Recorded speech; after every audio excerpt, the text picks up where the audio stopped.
And we are live. Welcome to Life Action Roleplay with Cynthia and Kai and Ryan Omega. Brought to you by. Let me see. I have a Starbucks cold brew with cocoa and honey. And what do you have, Kai? Xander and I are drinking from the Stillwater Distillery, Devil's Own pineapple-infused gold rum with some Dr. Pepper. Still water. I sound lame with my drink. What's your drink? Cranberry juice. There's nothing wrong with cranberry It's juice. cleansing. It's juice. It's cleansing, and it's better with vodka. And shout-outs. Do we have any shout-outs prepared for anybody today? Do you want me to go first? Go first. Okay, my shout-out is for my DM of Anisadora, Bruce Monarch. Partly because last night I was able to play with Kai on the show, and he gave us a shout-out. Oh, hey! He gave us a shout-out if you want to catch more of Kai and myself to come to Live Action Roleplay. And so that was really cool. That happened at the beginning of the show. Yay! So, yay. Yeah, that was pretty awesome. Yeah. Mm-hmm. Any other shout-outs? Well, Lasonger, we had fun on Saturday. Oh, yeah. So, to our group, hey guys, Hi, listen guys. to our stuff! awesome. Hey, people, Sangha. So, anyone else? I want to, I'm super appreciative to Bruce, and I had a lot of fun on Anisadora. Words are hard. Anisadora. But I'm also going to give a shout out to my Wasteland tribe, which is the Wasted Saints, because we've been pretty much like every weekend building stuff for that event, and the event is really quickly coming up. Yeah. So yeah. Yeah, I'm glad they're It's able like a to second do both. family. Aww. Nice. Yep. Speaking I just left my second family. What? My LJ folks who spent like 6 weeks with each other. I know. That was a lot. Yeah. Did you get sick of them? Yes. No, I love them. Speaking of fam, Yeah. we have other fam here today. Our guest has been, I've known him from King of the Nerds Season 2, and he is a regular performer at Dungeon Master, but he's also part of this fabulous group called Library Bards, which I've come to a couple of their concerts already because they are just that fabulous. But I didn't know until I saw him at one of these LARPs. We happened to LARP at Twin Mass together, but he is a regular LARPer at Dying Kingdoms. I wanted to introduce to you Xander Jeanneret. Hey! Yay! Thank you for being here. Thanks for having me. Woohoo. I feel bad because I love Dying Kingdoms, but I haven't been there in like the last couple of weeks because we've been touring for Library Bards. So I'm like, I feel guilty that I haven't been at the games. And I miss it, yeah. Yeah, it's a choice between LARP and performance, which is our topic for today. How LARP convenient. And performance. I know, convenient. So let's start off with you. Yeah. Acting is such a big thing in your life and performing. Yeah. So how or why did you get into acting and performing? Yeah, so I've been performing my whole life, like ever since I was a little kid, like putting on puppet shows and stuff like that. But I really do think that Dungeons & Dragons played a big part in what I got interested in for acting. So I got introduced in like the 5th grade to D&D, and they had the box set at the time that came with like a CD that you would play, and it would be like Advanced Dungeons & Dragons or AD&D, and nobody called it that.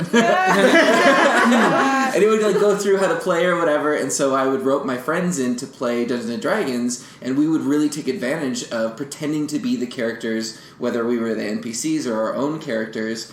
And I just thought that was the most fun thing. And so every year on my birthday, I would force my friends to play D&D with me.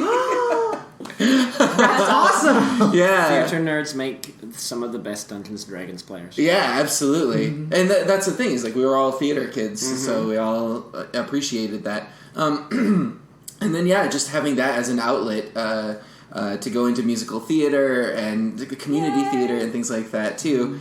And then when it came time to like choose a major for college, I naturally was like, well, I'm going to theater performance major.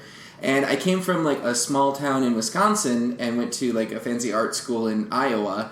And going there, they only offered theater/dance. Like it had to be combined for the major. And so I went in, and I'm gonna start rambling because I just keep going. No, keep going. I went into like the auditions where you have like your placement. Okay, you're gonna be in this piece for this semester or whatever, and I got in.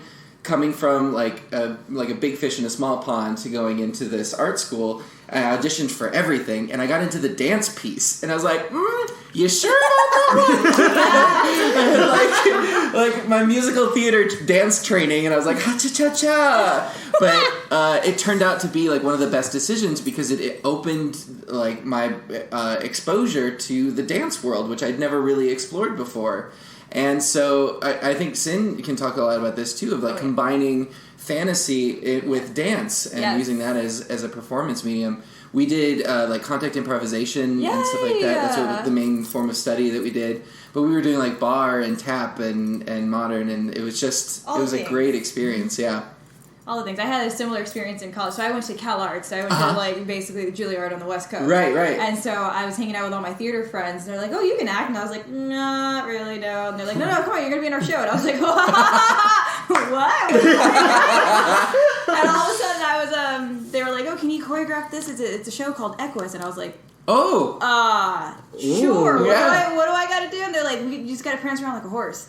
Okay. So here I am, dressed like a horse, a Native American horse. It was probably one of the best shows that I did at Equus is Cal Arts. amazing. It was yeah. amazing. Well, and if you have a budget, you can really do it well. We had a decent budget. It was Theater in the Round, which is really wow. freaking cool. So Yeah. all the horses were actually within like the audience, and we were all sitting there like statues. I was on the stage, and unfortunately, I got sick, very much how I am right now. Oh no! And I was wearing like a Native American top, and it had like little bells. So I was sitting basically like this with my leg up on the chair, and I have it. And every time I had a cough, I was like, you would hear, and all you hear was. And you're supposed to sit perfectly still until like the moment I had to start dancing. Oh, God. Talk about immersive theater. Yeah. You can see the pain in the performances' faces. So I've learned, ladies and gentlemen, Sin can LARP as a horse. Yeah. That is what I've learned. Yes, I can.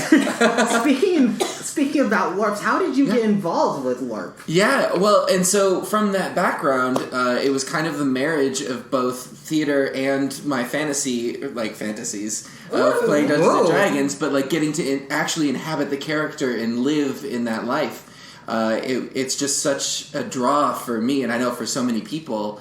And I know that it can be intimidating for a lot of people when they hear LARP. Like everybody has kind of a different image that pops into their head, whether they've seen it in a movie or a commercial, or they have friends that do it, and once you don't really get it until you experience, because I've always said like LARP is not a spectator sport. Like you have to go and you have to do it and you have to be in it, because just watching it you're like, what? I don't know what's happening.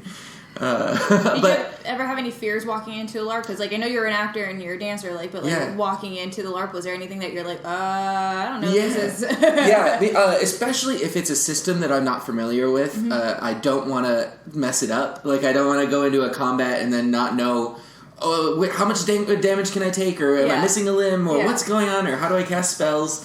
So that's always a little intimidating for me, because I'm just there to play the character and have a good time. Right. And so, once I get used to whatever system I'm with, then I become like curmudgeonly of like, you can't make changes. This is not how that works. Don't do that. No, bad. I know for me, like being a dancer, we don't speak, so I can emote like crazy without any words. And the moment I walked into a LARP, I was like, oh shit, I gotta talk. Well, one of my favorite interactions with Dying Kingdoms, there's a guy who plays a mute character. And he would, he was the blacksmith, and so he would communicate with like writing things down or with pantomime. And I was like, what a cool character choice! Idea. Yeah, and like I got so attached to that character too, because in one of the first encounters, so I'm playing Caleb, my sun priest, and he's new to this world, and it's like a night raid. And I run into this character, and Caleb is like Kimmy Schmidt, but just like as a sun priest. So I'm just running around like, everything's so amazing! Wow, look at this! I love this world! And Dying Kingdom is a little more like political and darkish, and so it was fun to play that like juxtaposition. But I was stuck with him and like just blabbing on and on and on, and he was just this mute like, blacksmith. But I was terrible in a fight, and he was there to like protect me, and it became this like symbiotic relationship. Aww. That I was like, this is so cool. Is Caleb your first character in the LARP, or did you have someone else earlier? Yeah, well, no. Caleb was my first character with Dying Kingdoms, but I traditionally went into it like over-the-top characters. So a character that I've been playing a lot is Weasel Teach, the Somewhat Wondrous. And I just like playing... What is that voice? He's like this over-the-top like wizard character that is terrible at magic, but thinks that he's the shit. And so... He's that, like, archetypical, like, hello, I love to cast spells, and blah! And so I just, like, dove into the deep end of, like, I'm not playing myself. This is a full-on character with a voice, and, like, he's hunched over and old and stuff like that. And so, I feel like those types of aspects actually make falling into character a little bit easier. Oh, yeah. As well. Absolutely, yeah. If you can figure out like how your character walks or holds themselves or changes in their voice, then it's just full immersion. And I think that's what I like about LARP is that when I'm at a LARP camper for the weekend, like my phone is off. I set up my stuff and I'm in character, and it's escapism. It's getting away from like the horrible things that are happening in the world and living in this horrible horrible thing. Yeah, but at least you can hit the horrible things with swords in this one. Yeah, I've heard a few of my friends in some of the games that I've played. They like to refer to their characters as suffer puppets. Suffer puppets? Yes, just so they can put their characters through horrible ordeals and like emotional turmoil or all of these just horrible experiences, and they're just like, yes, this is so immersive. Yeah. I mean, it wasn't like in the last episode of the Anisadora. Oh God! Your character started crying, so yeah, my character in that game lost everything, and he was the junk trader. There were 20 bandits that decided, well, we could either kill you all or we could take all your stuff. And I was a PC merchant, so I allowed them to take all my stuff, and I started crying because I realized they took everything. They took my livelihood from me. And then I rolled bad, and I almost table flipped. I almost table flipped. It was that bad. Oh, no. But the nice part about Anisadora, which was kind of interesting, is that because we're all dressed as our characters, there's not a lot of cross-chatter. We're always speaking in character unless we're asking for clarification. So there's something actually kind of LARP-like about being on that show, which is not very common with a lot of D&D type of shows, because most of the time it's like you're playing a character, but here we actually are our characters. We're actually performing for an audience, and we're very aware of that being on Ms. Arcana and on Twitch. It is a live stream. Yeah, so that's where our heads are at. And I think that's the difference with this like boom of RPGs being played not just like audibly but with visuals as well. I think it's lending itself more to like bringing LARP to the forefront, or some amalgamation of like tabletop and LARP, which normally that's what it is anyway. Right. Yeah. We're starting to get into a lot of programming that is starting to blur those lines, like on I believe Geek and Sundry, they have a show called Dread. Yes. Which is very immersive. Yes. And, like, Ivan Van Norman is a really good storyteller. He's it's like, so good. cannot believe what he puts his players through. And it's amazing to watch. With Sagas of Sundry, with Dread, especially they're playing the game Dread, which is like a giant Jenga tower. And so you're in a horror situation, and you're going through all this stuff, and if your character wants to do a risky thing, you pull from the tower. And when it first starts out, it's easy decisions, and like, fine. If you're the character that pulls and the tower falls, your character dies. Whoops. So the stakes are huge, when you're making risky decisions later on in the game of like, do I save this person and pull, or do I save myself and not pull? And with this specific one, they did like a full set that was interactive. And so pieces of the set, they would have to do like physical challenges. So like, they said, yes, I take the bow and arrow and I shoot the zombie. They're like, okay. And they wheel out a zombie mannequin and they're like, take a shot. If you miss, you miss. And so it was such a cool thing. I want to play this! I know. And season 2 is going to be coming out later this year. They announced it. Because season 1 was Dread and season 2 is Madness. So it's more of an H.P. Lovecraft type of thing. Yeah, that show is amazing, and I kind of want to see more of that kind of show that blurs that line. Yeah, it definitely created a new genre. It was like reality show meets LARPing meets role-playing. Like, that sounds great. Yeah. Like, I've never seen anything like it. He made Amy Dollins stick her hand into a hole, like, underneath the porch type of thing, and it was literally full of maggots. And so when she pulled it out, it was just full of bugs. It was like, ah! It was great. No. Well, that was a very quick turn. Yeah. Pull from the tower! Yeah, exactly, yeah. Yeah. No, we actually, at some point, should watch some episodes of Dread, because it's on Project Alpha. You know what else we should be doing as a group? We should do the panic rooms. Escape rooms. Escape rooms. Yeah. So, fun fact, I also do voiceover stuff, and I've done a few video games and anime and things like that, and I've done a few maze rooms, where, so it's this company that has me kind of on retainer, and they'll just call me, like, we're opening up a new theme for the room, can you do the voices for it? So I did, like, a Gandalf voice for a Lord of the Rings one, like, Pharaoh voice for an Egyptian one. My partner for Library Bards, Bonnie, and I did, like, a 1940s train car, and so it was, like, the two of us, like, boy howdy! How cool! Yeah. Yeah, for anyone who hasn't listened to Library Bards, please give them a listen, because they do. Oh my goodness! They like the versatility in what you two sing about, not just in content, but your voices are very, very different. You go everywhere from pirate to Gollum to Spock. It's like, and this is all on one album. I know. That was one of the big things we wanted to take advantage of, like, our voice acting stuff with whatever we're creating. So, so speaking of performance, one thing that I have heard through LARP, and actually it's because I have been a casting director for a while, there was a point where LARP was a buzzword and I would see in acting resumes, and even as recently as a Blizzard commercial last month, where they were all calling for LARPers. I saw that, and it started to become more of a thing now. But there was this controversy that happened where people want to know, is LARP considered acting training?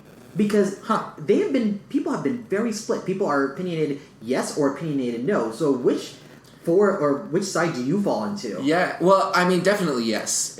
I think that life experiences is acting training. Like, you're just out and you have to, like, live the experiences of different people in order to draw on that when you're bringing it out in a performance.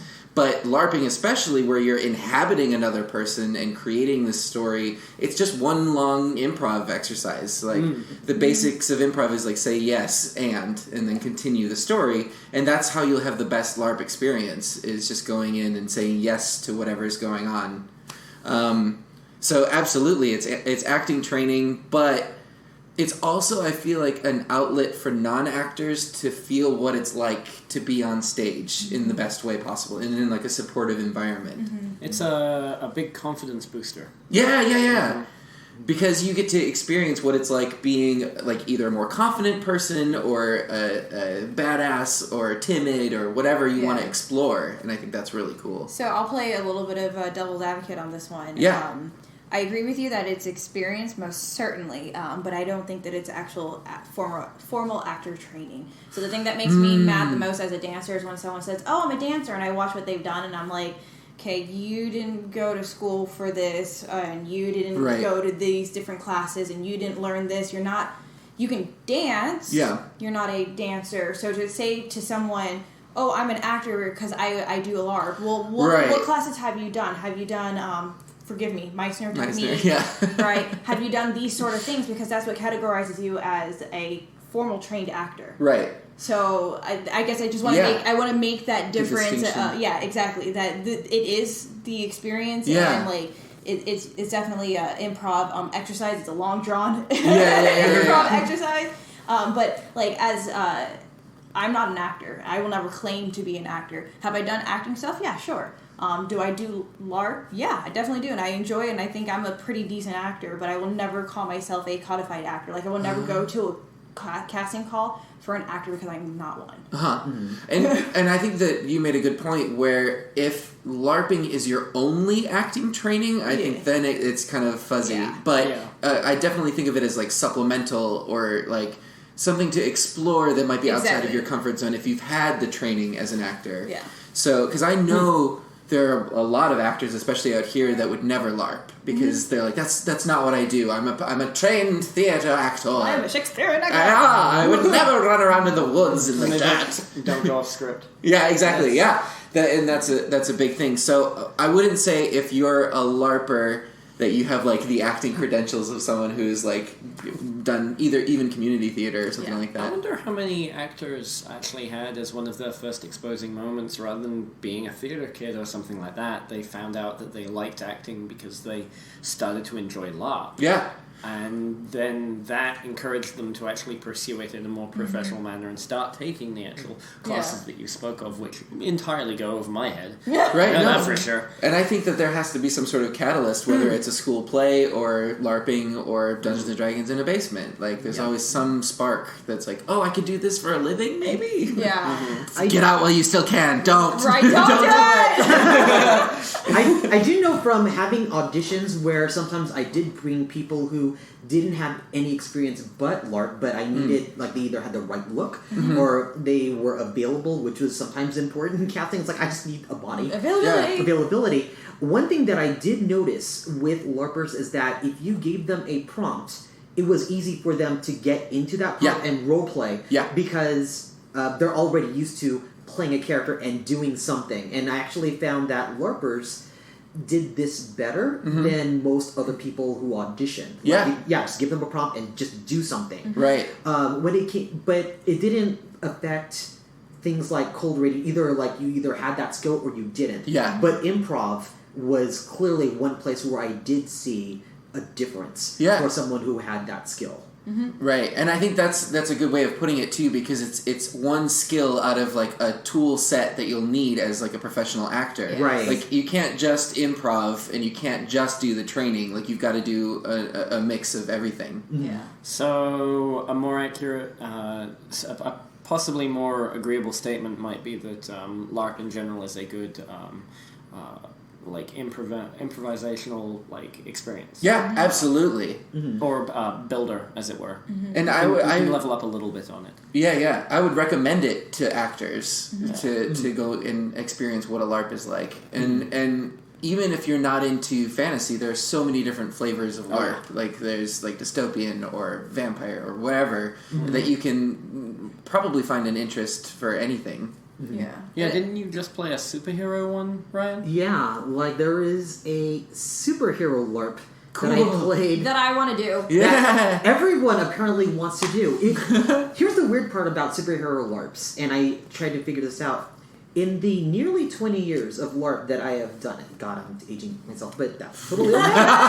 It's totally okay, because I also count Model United Nations. Oh, sure, yeah, I did mock trial. See, but like...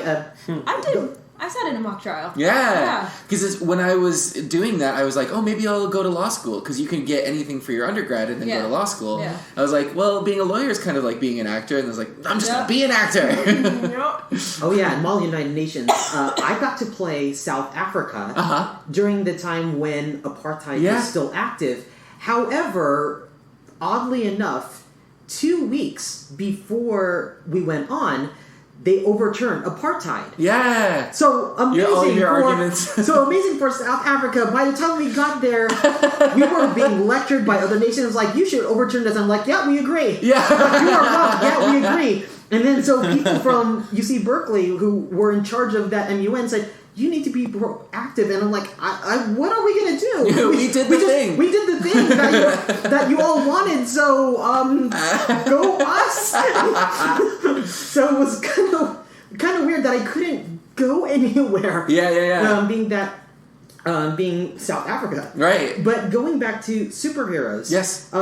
The interesting part about superheroes as a LARP is that in the nearly 20 years that I've played, this is the first superhero LARP that I've ever done. And I think it's because for the longest time when we think about LARPs, we think vampires. Right.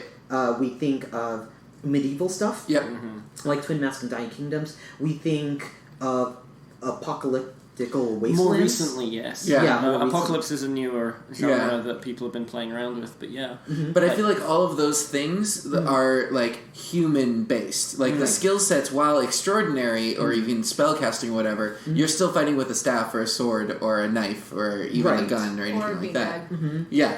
And so with superheroes, there seems like there's a clear barrier there of like, well, I can't do the thing that my character can do, but it's like super suspension of disbelief. Yeah, but there's also a level of, with the other genres, there's a level of, like, sexy? Sure. Kind of associated with that. And for the longest time, the superhero genre was considered childish. Yeah. So people didn't feel like playing this. So it wasn't until, like, Phil Cotto, like, decided to run this LARP on his birthday. It was his birthday, and he decided to run a superhero LARP, and I played a character his name is Oliver Your Business. I had to read that name a couple of times. I was like, That's a good drag name, too. Yeah, it is a great drag name. Yeah. And he was a social media guy who had 2.2 million followers on Blitzer. And so he just reported everything. So he was basically the Lois Lane. So in the superhero LARP, you were Lois Lane. I was Lois Lane. But with the interesting That's part... so good! did you have a Superman? Huh? Did you have a Superman? No. In fact, I was there because I suddenly developed powers and I didn't know whether to join heroes or villains. So as long as I was interviewing people, I was figuring this out.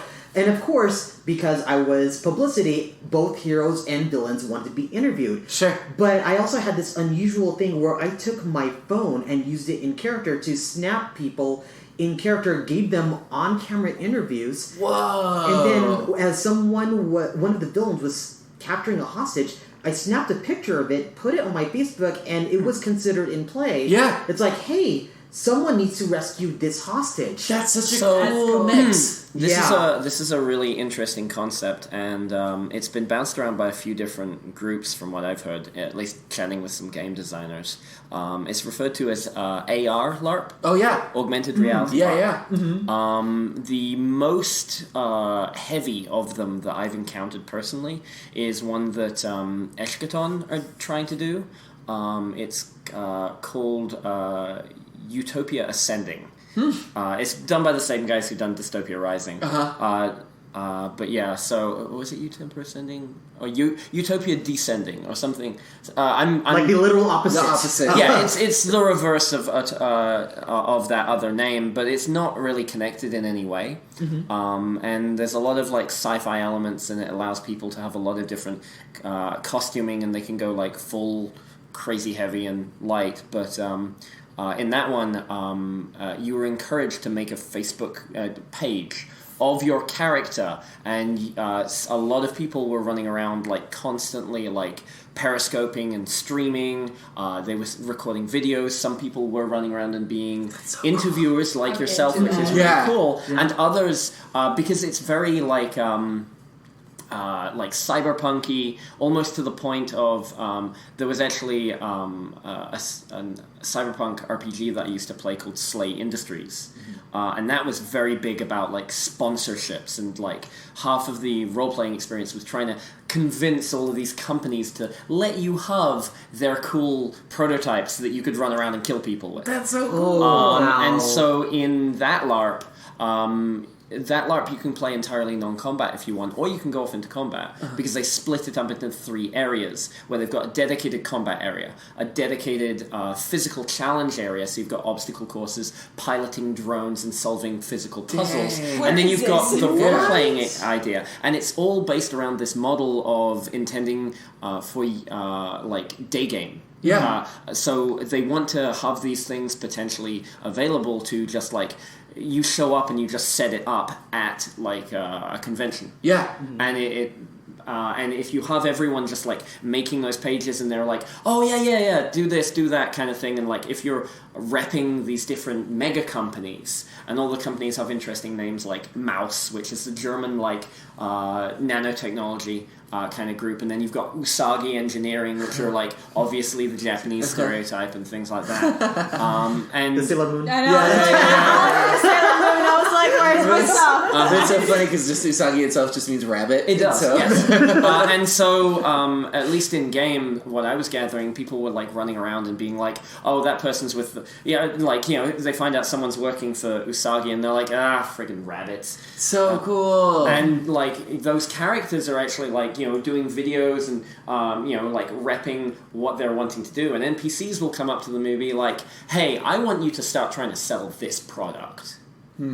Oh, and wow. as a final thing, in the dedicated social area, there were lots of like television screens lining the walls, and they had those intentionally as computers just searching for certain tags on Facebook and other media, and it would start playing people's videos and putting things up. Where So, is this? What? I know that they're trying to bring it to the West Coast, but Yes, thus far please. there have only been a couple of trials of it, like day games at like in New Jersey. Okay, somebody fund us yeah. to go to New Jersey so we can Yeah. play this. Because like that would be amazing in a hotel, like Yes. in a con Yeah, setting. exactly. Oh my God, It's yeah. very good Like, setting for the that. different rooms or like the Uh-huh. different like room parties or whatever, set it up to be the different companies and things like that. Oh my gosh, I get goosebumps and excited. Tobias actually was the one who was telling me the most about it, a guest from a previous episode. who Hey, was Tobias! Unaware. So he had an interesting moment where he died, and when he was killed in one of the combat areas, he got resurrected, through a cloning machine. And at that time, he was not officially signed on as any company. So this other company, as soon as he pops out of the restoration pod, they're like, "Yeah, so we're picking up your bill and we're buying you." Whoa! And he's like, That's so good. And so he doesn't want to work with them because they're like, "We want you to sell this watch." And he's like, I don't really want to do that. And so he's trying to talk his way out of it, as you can see off in the distance a couple of player characters and NPCs who represent the company that he did want, just friggin' booking it, running full speed, we'll pick up his tab kind of attitude to recruit him instead. Wow. But yeah. That is a whole new take on the corporate mercenary Right. Yeah. roleplay. Yeah. Wow. I apologize, that was a little bit of a tangent, but the concept of AR games I got excited. is a really interesting concept. We love dungeons. Applying technology and gamifying more and different aspects of a game, I think is a very interesting experience. In some games they don't necessarily take things as far as they could, and you have other games where you see it a lot in video games too. There's a lot of factions and reputation, and if you're doing things for them, you're earning currency and points that only that faction will find valuable, and they'll start giving you rewards that if you focus your attentions on this one particular group, you're going to do better with them than being a jack of all with other groups. It's more rewarding, a dedicated play rather than just playing everything. So on a smaller scale, on the augmented side, I don't know why some at least the LARP that we play, utilizing your cell phone more. So some people will come up to you, "Oh, you got a text," and I was like, "Just text me. Here's my number out of character. Text me. I will text you. Tell me who you are. Say that it's a character. Right. And then you don't have to be like, so this is what your text says." Yeah. It's okay. It's funny because once I did Dying Kingdoms, I was surprised at how active the community was outside of game, especially in the Facebook groups and things like that. People were sending letters to each other, character letters or whatever, and interacting on Facebook as the characters. So in Twin Mask, I don't know if it's the case in Dying Kingdoms, and this is what I'm asking. I know that in Twin Mask they have a Discord chat room. Oh yeah, for soft roleplay where Right. people can actually chat and politic and things like that, kind of like a tavern area. Yeah. And Dying Kingdoms does It's the a same. Facebook group, but yeah, it's the Cool. same thing. And then we'll have email chains with people and things like that. I like that. Yeah. Digging it. So we're far off topic. Oh yeah. Yeah. Whoops. No, that's okay. No, I like Performers. these tangents. I like these tangents. But I will rein it in a little bit. But I'm going to throw this question to everyone here. Because we are creating our own LARP characters, do you find that there's a character... I'm curious, which characters have you played that were actually challenging to do acting-wise? Is there even such a thing as a character that you created that's really challenging to theatrically act? Right. For me, it might have been during like an NPC shift or something like that. So a lot of LARPs work this way, where you're going in as a player character, and then at some point you have to take a shift where you're playing the non-player characters to like further the story. And part of that is like, I just love it, because you're there and you're all weekend playing this one character, but this is your one chance to get to play like villager number 2 or this monster or even this like big bad or whatever. But I know how important it is not to mess up the facts that you're given as an NPC, because if you're captured or someone's plot line hinges on getting this information, you can't mess that up or forget, because then it's on you. Yeah. And I always feel really bad about something like that, like if I missed a big plot point or whatever. And so that's always the challenging thing for me, is like, I need to remember to say this thing. If this happens, then... And also, you don't want to take it out of it by being like, I don't know. You know? Would you say that some of your acting experience actually lends to that?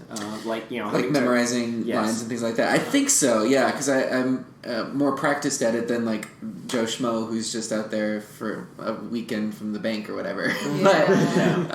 But like, that being said, like, sometimes it can get like really muddy, where it's like, I have to remember this X, Y, Z for this game, but meanwhile I'm playing my D&D game and playing this thing, and so I'm like, yeah, sometimes it gets a little confusing. Like, Sin, have you had any like challenging moments role playing as a result of a character that you created yourself? Like, I'm thinking like Lola might have like a few of those. Lola's actually been pretty easy to roleplay, because she's very, very based on me, just a really heightened version of me. But I will say, I think the hardest part for me that I struggled with was actually in New Orleans. I was playing Elena, my La Sombra, for the second time, and I had such a good rapport and review from playing her the first time in Vegas that I was like, oh, okay, cool, I got this. And I didn't have my partner that I had the first game. So when I walked into the second game for, Blood and Betrayal 2? 3. Blood and Betrayal 3 was in New Orleans. Electric Boogaloo. I struggled. 3 blood, 3 betrayal. 3.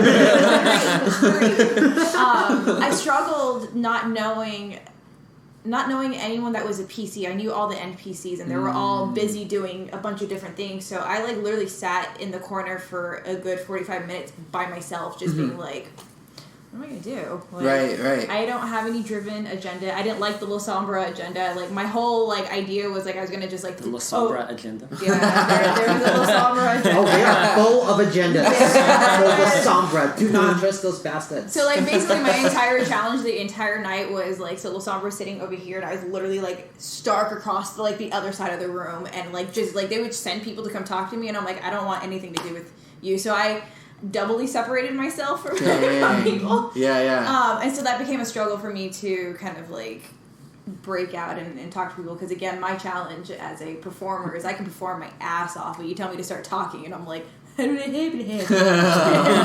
supposed to say? So I ended up latching on to a couple of different people who were thrown my way, and they started pulling information from me, and then they became friends since the game. But yeah, I think that was probably the biggest challenge, was to actually open my big mouth and start talking. Yeah, one of the things that I like to tell new players too is that like the story and the adventure is not going to come to you. You have to actively go out and look for it or make it yourself. Yeah. And so I think that's one of the disconnects that people happen. They go to these campers and they expect like an immersive thing all catered to them. Yeah. And it's not going to come to you. Yep. Like there'll be events and things like that, but you have to go out and actively talk to people or make your own story. Well, unless that's what you're playing. It did for me. So those 45 minutes of me sitting there by myself being like, oh my god, what am I going to do? Like I started watching how people were interacting with each other and being like, okay, so who's the head of this room? Who's in charge of this? Who's that power person? I don't want to go near that person. Right. That's good. So you're still playing. I wouldn't even consider that wallflowering, though. That was your character basically just kind of, reading the room. Right, Yeah. And then when you decided on something that was worth doing, you went into action. Yeah. Right. Wallflowering I would describe more as someone who, is just kind of like, as Xander said, just kind of waiting. Yeah. Fair enough. Yeah. Something that you probably, now that I'm thinking about Lola, the thing I struggle with Lola is, and you brought this up earlier, is the game mechanics. Yeah. trying to translate myself from tabletop to actual LARP, and what are the differences between that, and like, so I'm used to, like, when I'm looking at the number of things in my skill set, I'm like, okay, so that's 1, 2, 3 die. Right, versus right. 1, 2, 3, 5. Okay, so I have 10 die. Let me roll. Now I'm like, okay, how do I, like, I got 2 of this. Okay, rock, paper, scissors. How did that work? Yeah, like, yeah, yeah. I don't understand. Yeah, because when something like that happens, my biggest fear is taking that other person out of their immersion to like explain the rules to me, and like I don't want that to happen. So, but people are happy to do it. As a newbie, I'm okay with being pulled out of my immersion because Right. like, I want to understand and get it, so Yeah. that I'm not one of those newbies who are like, yeah, I know this until they fuck it up. Right. I feel like any player who is going to give you trouble for you doing like an out of character symbol and going like, hey, I have this question. Anyone who is going to do that, I don't think is a healthy player in that game. Right. To be perfectly And honest. it's an irrational fear because it's never happened to me, but that's what I'm conscious of. And I've heard 1 or 2 horror stories, and that is the most. But those people are just like, I think sometimes people do lose touch on what's the important thing here. Yeah. I also worry about that when people do not deal well with people going out of character. Some people just want... they're not necessarily looking for immersion. They want to take advantage of the fact that the other person doesn't actually know the rules. Yeah. And for me, I do not like that or No, appreciate that's that not at all. okay. It's not helpful for new players, and it doesn't... It's not fun. It's not fun. It doesn't help with player retention. Yeah, at all. exactly. Like they'll come to one game and then they'll say, okay, I had an okay time, but you won't see them again. Right. And that's LARP not is helpful. not a game that you can play on your own. It is a community that happens to be playing a game, Right. and therefore you always need to look after each other. Yeah.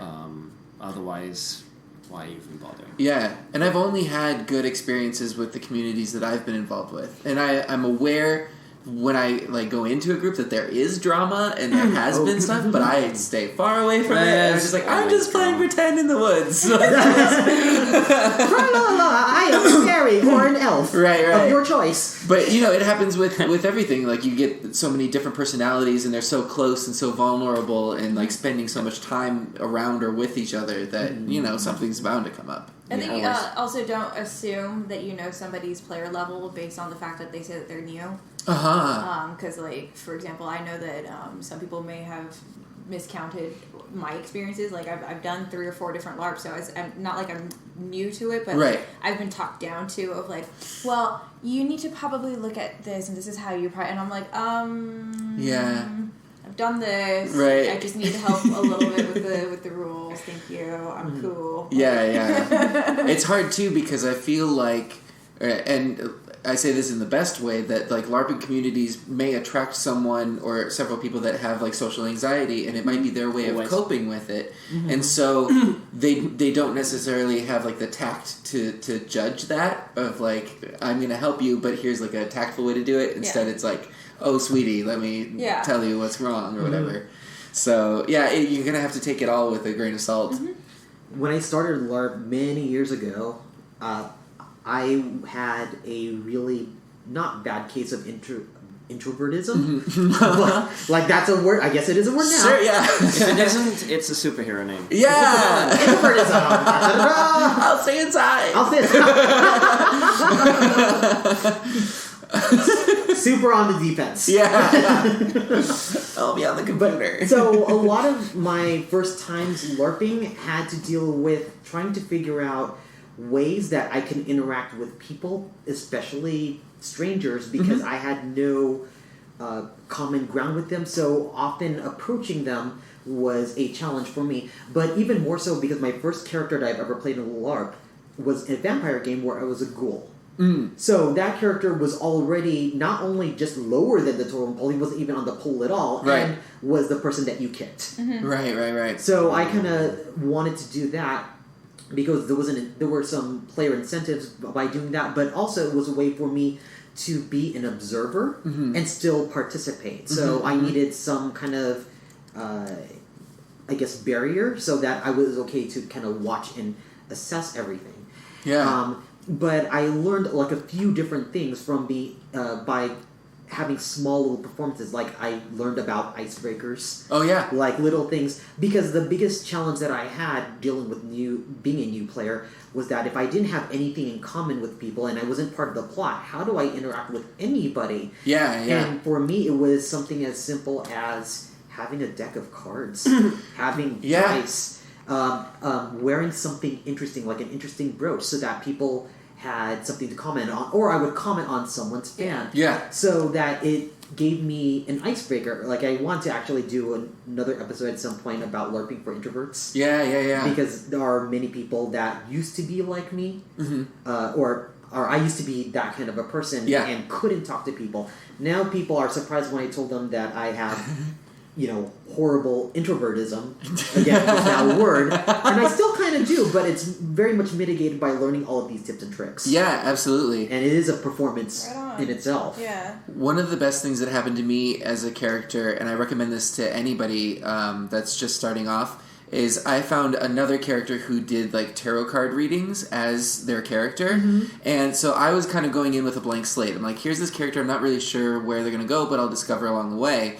And whatever the tarot card their reading was, I was like, yes, that happened in my past. Yes, this is what this is. This is happening in my future. And then they'd be like, oh, you're looking for something. Like, yes, I am. I am looking for something. And then you figure out what's going on based off of the tarot card reading. Yeah. So it's still like in the world, but you're doing it in character and just making your decisions based off of that. Yeah. Literal yes and. Exactly. I'm actually planning on trying to, in a coming weekend or two, so I guess when this is published, it'll be already attempted. But I'm planning on trying to play a character that has total amnesia coming into it.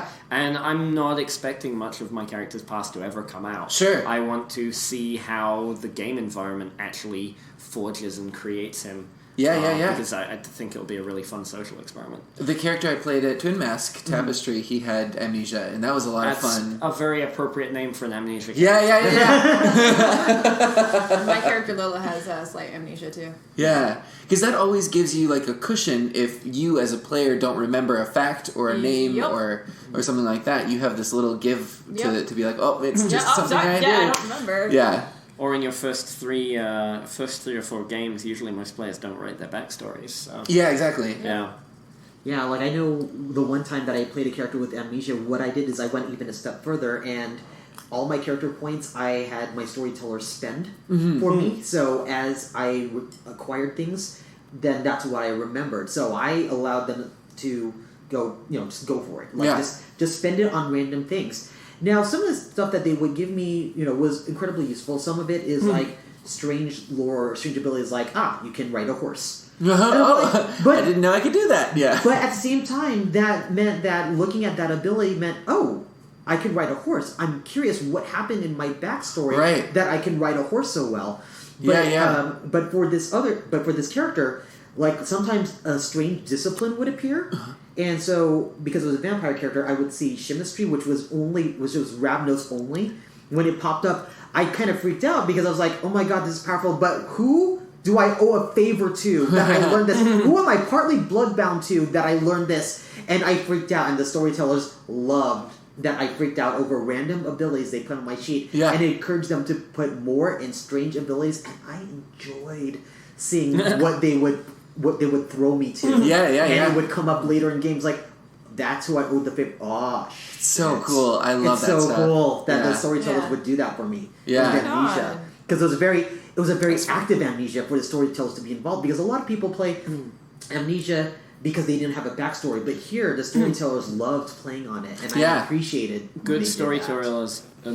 Good storytellers always make good games. And that's the important thing. Like if a storyteller can find a good hook to really kind of torture your sufferer puppet, then they should. And I personally feel that anyone that comes into game with amnesia should expect to have horrible and weird things thrown at them, and they have to think on their feet. Yeah. Because it's much more interesting. Yeah. And I think that's what draws me to making characters. Like, I love making support characters, and it doesn't matter to me if there's some sort of like disability or whatever, if it makes the story more interesting. Because I know that people, especially gamers, will be LARPing and they want the best character, the number one hero, the best at fighting, or the best at spells or whatever. I'm like, I'm cool if I'm not the best at stuff and like struggling to get by, because that's more interesting to me for experimenting. So I have a question. Since you are a dancer, I'm very movement based, and it's actually a question for all of you guys. And I would clarify, I dance. I'm not a dancer. Okay, fair enough. Thank you for clarification. I've seen some of your hip hop, so I could beg to differ, but I will go with what you say. I like to dance, but I'm not a professional dancer. So when you create your LARP characters, like we often talk about how the person acts, but have you ever thought about how your character moves?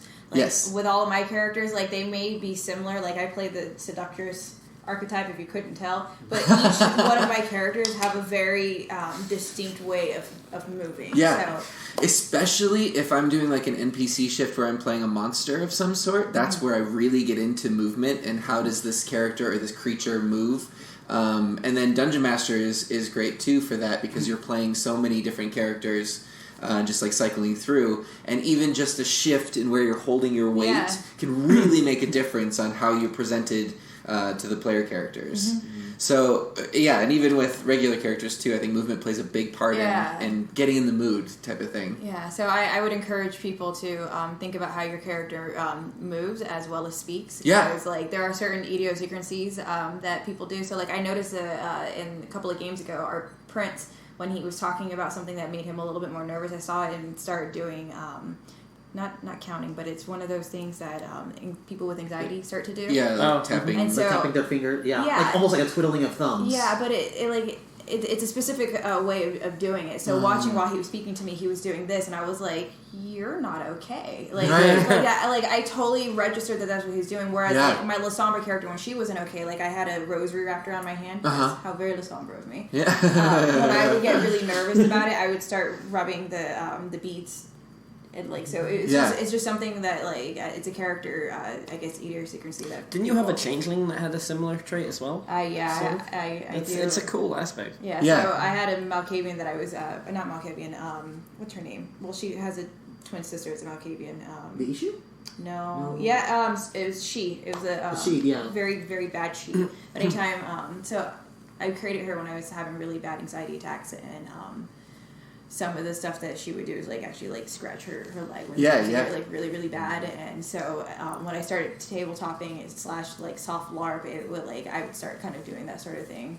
Right. So, yeah, and like that just makes it more like what you were talking about before of like icebreakers of like observant players will see something like that and comment on it. And so it's cool to put that out there. It's like, I'm doing this for my character, but if someone notices it, then I'll be able to talk about it. Yeah. Or not. Yeah, about 6 years ago, when I was playing the Viscount for Labyrinth of Jareth, one of the very first notes I ever got about my movement came from Sin. And what happened was my character, the Viscount, was basically the head servant to Lord Strider, and whenever he moved anywhere, he shuffled his feet, like very, very quickly.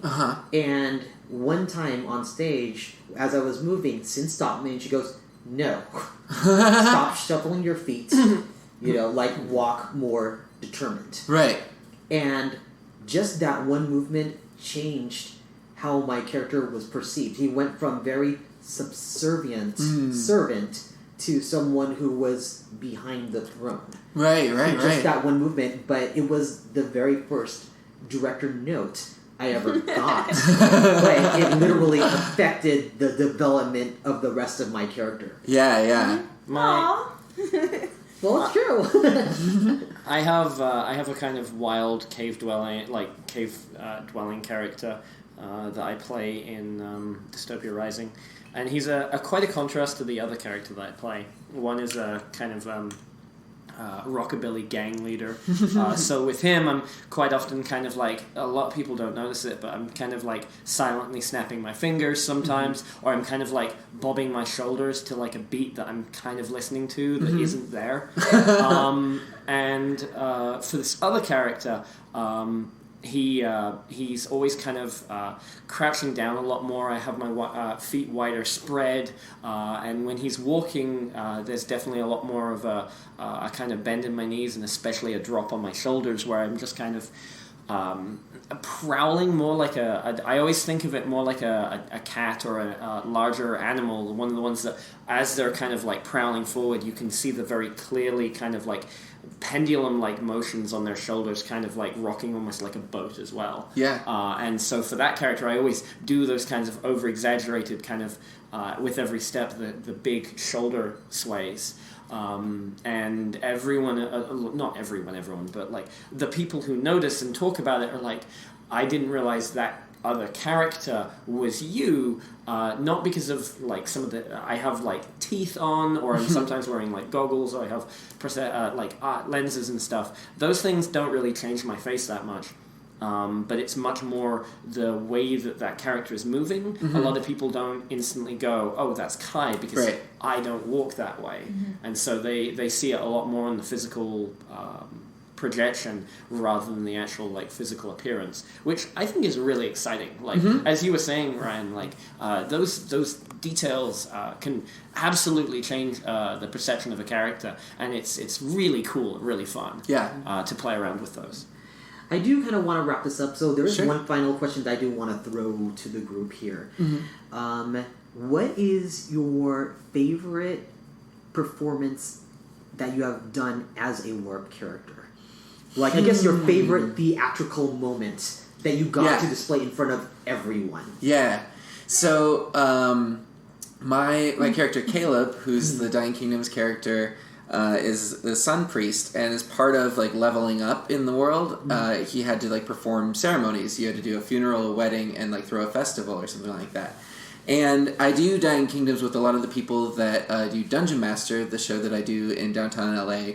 And so we're all used to like putting on a show type of thing. And so we set aside one of the nights to be like a wedding, and two characters were getting married, and Caleb was performing the ceremony for it. And so it was fun to play this like bright-eyed and bushy-tailed like Sun Priest doing his first wedding or whatever. And of course we've set it up that everything goes wrong. The characters come out and they've actually like double booked the tavern venue, so we've got like an angry couple fighting with like the two characters that are getting married. The troll comes out, like I get dust in my throat as the priest, so he's like, oh, drink this, and then Caleb has like a low tolerance, so he gets drunk. And so I wrote out this whole thing where he like slowly descends into drunkenness and is like, just fucking kiss. And like it was so much fun to do and to show like the capabilities of us as like a performance troupe for all of these people that we've been playing pretend with in the woods that might not necessarily get a chance to come to our show. And so that was a cool like blending of us showing off what we can do with making this like slapstick comedy wedding type of thing. Yeah, it's amazing. Wow. Cindy, you have a moment like that? Yeah. So Labyrinth of Jareth, gosh, I've been doing it for now 8 years. Ooh. I've been playing the same character for 8 years. Yeah. But in one of the years, it was actually the first year we did Lumina. It was it's supposed to be outside experiences when we had LOJ on the 4th of July. Mm-hmm. So it was at the Park Plaza, and it was supposed to happen with all the fireworks, blah, blah, blah. But things didn't stack up the way we wanted them to. There was zero rehearsal.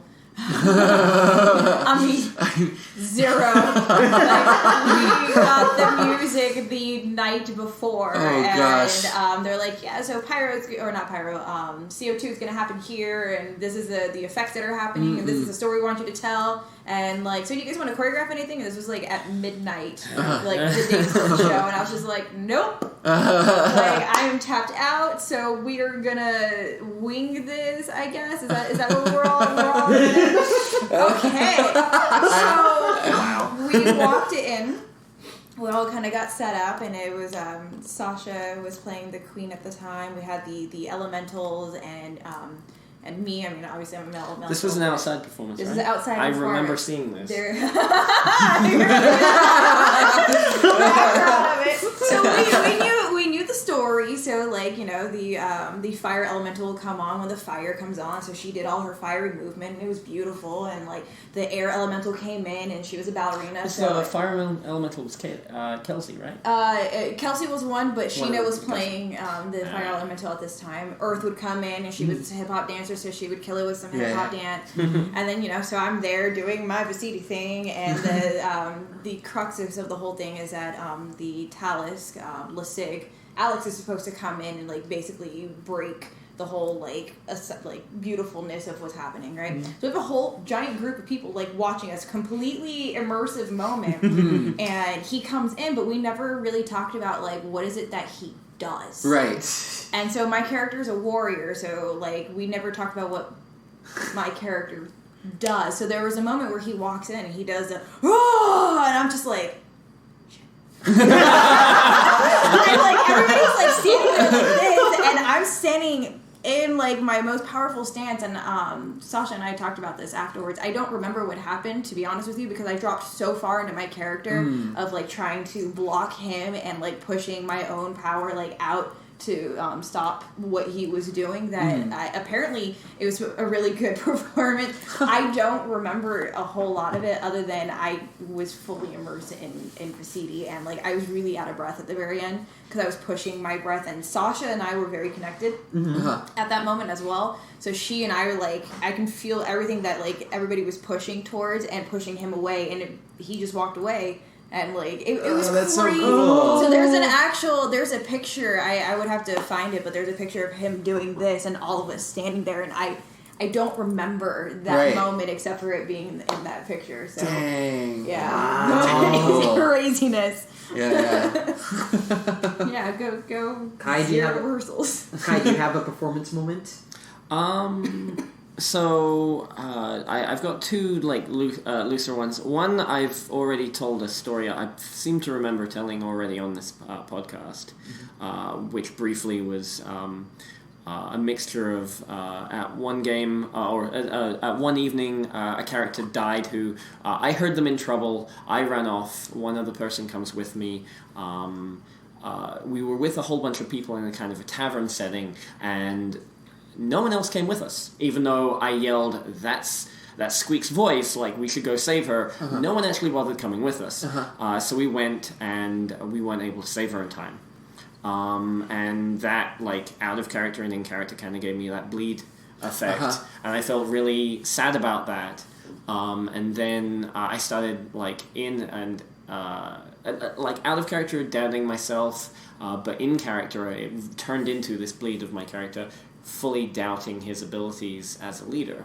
And then the next day in the morning, when my entire gang were off on NPC duty, and I was the only character in town that was any of this mod could have targeted, they came looking for me. And they started yelling at me and calling me out and questioning my leadership. And it turned into a really immersive moment where all of that doubt got burned away. Yeah. And my character just got pissed and angry, and instead of a like, yeah, you're kind of like, emotionally beating me up and making me feel what I've already been feeling, so I'm gonna get pushed into more of a corner and kind of turn into a ball. It was one of those moments where it could have gone that way, but it didn't. It turned into a, who the fuck do you think you are? Yeah. And just out of nowhere, I pulled out this really heavily impassioned speech about the different lores and like backstory to our clan and our gang, and just kind of like resulted at the end of it me kind of like walking away in a mic drop like situation. Because, the entire NPC group was just kind of slack-jawed looking at me going, we're supposed to argue with you, but we can't now. But you were talking about like things getting thrust upon you. I had the first time I ever NPC'd after like taking like a 15-year break of LARP. I got given like some costume pieces, and I was told, okay, here's this prize. We want you to go in town. By the way, this is a February game, so it's Valentine's Day. We want you to go in town and set up a competition and some performances. We want you to reward the King or Queen of Hearts. Basically, try and pick the sluttiest characters out there and reward them for it. Whoa! Okay. I had girls and guys sissing the walk. I had them, they were lap dancing each other. So good. The currency in that game was printed on these little plastic credit card like things. So at one point in time, someone was just fanning another character. That character was on all fours, like twerking, and had like a couple of other people just fanning basically plastic credit cards at them. That's so good. And I'm just standing back watching all of this going, you did this. oh god. And I just try to RuPaul it up as much as possible. Yeah. So you made it rain ATM cards. Yeah, right. I can do it. That was another character. Yeah. But definitely there was this moment of like sink or swim, and as soon as I stepped into the in-character area, I was like, oh god, I know what I'm supposed to do, but can I do it? And then I was like, hey girl, hey! Yeah. And it's like, well, this is happening. I didn't realize I could do this. Yeah. So what about you, Ryan? What have you done?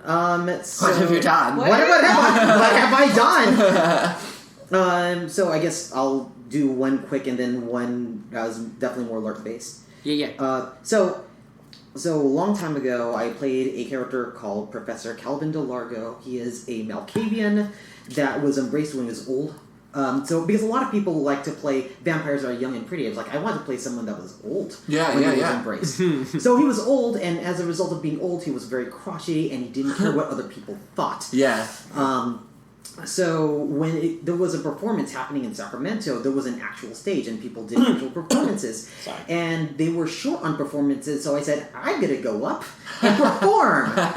And so I decided to go up, and you could see people shaking their head like, oh no, this is going to be bad. This is going to be so bad. In my head, it's like, this is going to be the worst thing I'm going to ever do on stage.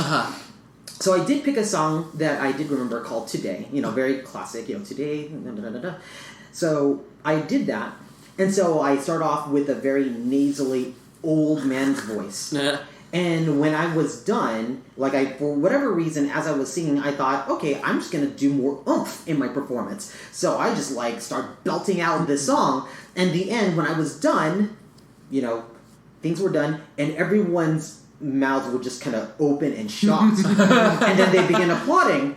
And I'm like, okay. So they enjoyed my performance. And as I stepped down, it's like, I did not know you could sing opera. And I'm like, what? It's like, no, you really actually sang. But I'm old and I don't care. It's like, it made it work. Yeah. It triggered There was something about I just didn't care. So I just let it go. That's really cool. Yeah. Now, the other thing, I may have told this story, so if I have, I apologize to our listeners, but it happened at Twin Mask where we were trying to make Solace a nation, and it required applying on this charter. And the Nadine have declared war on Solace, and my character said, well, we need to become a nation, and Eurydice at the time said, this is treason. Right. You're going to lead us into war.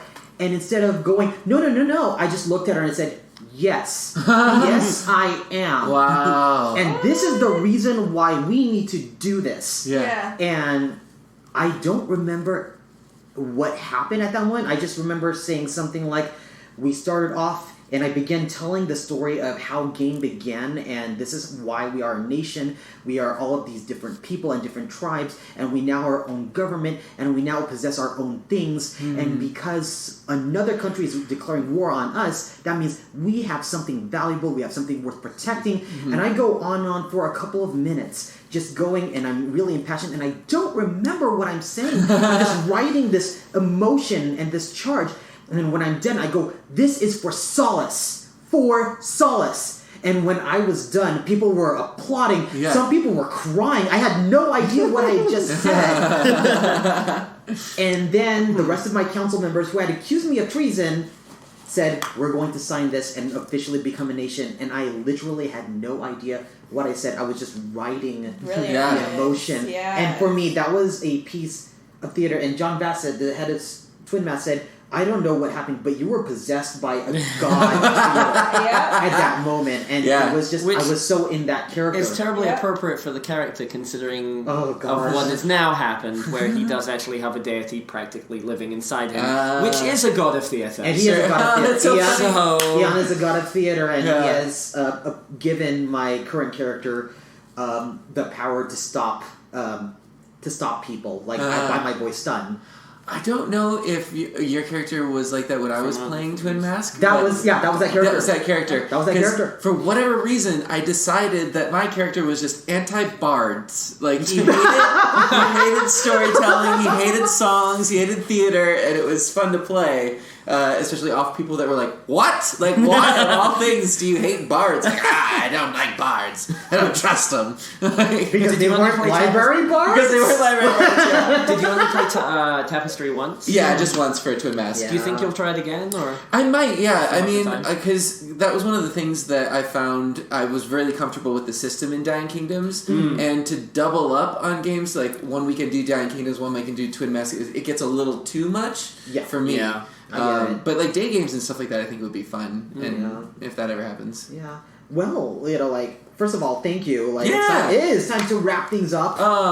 So I know. How can people reach you? What are your social medias? So on Twitter and Instagram, I'm at Xanderific. That's with 2 R's and 1 F. And then I have a Facebook professional page too out there. And then everything is linked to Library Bards, which is my nerd parody band with Bonnie Gordon. We take top 40 hits and transform them into the nerdy versions they should have been in the first place. Yeah. And so we're traveling. Con season gets longer and longer every year. And yes, it does. And but we've been traveling around for the last 2 years to different conventions and performing. And we've got a couple of things coming up, but depending on when this is coming out, I think we might have missed that we've got one on the 17th. But we're going to be in Alabama at the end of October, I think it is, because it's all slowing down a little bit.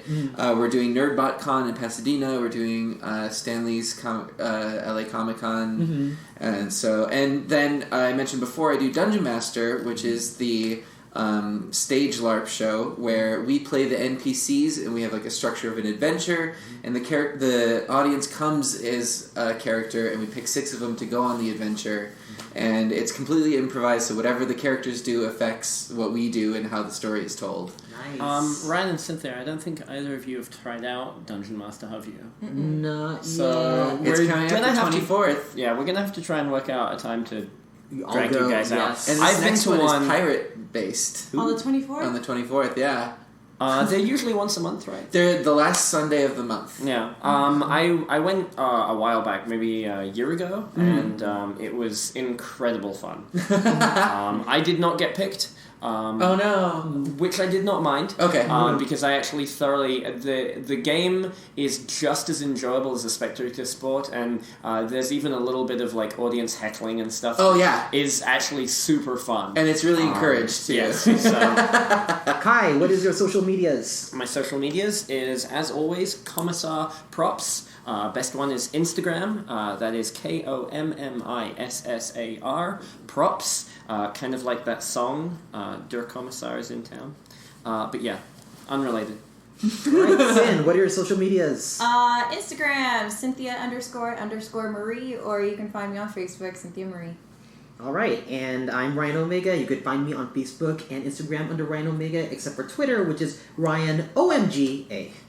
OMG! OMG! OMG! And that's all we have for today. Thank you for joining us at Live Action Roleplay, and until next time, see you later. Bye. Bye.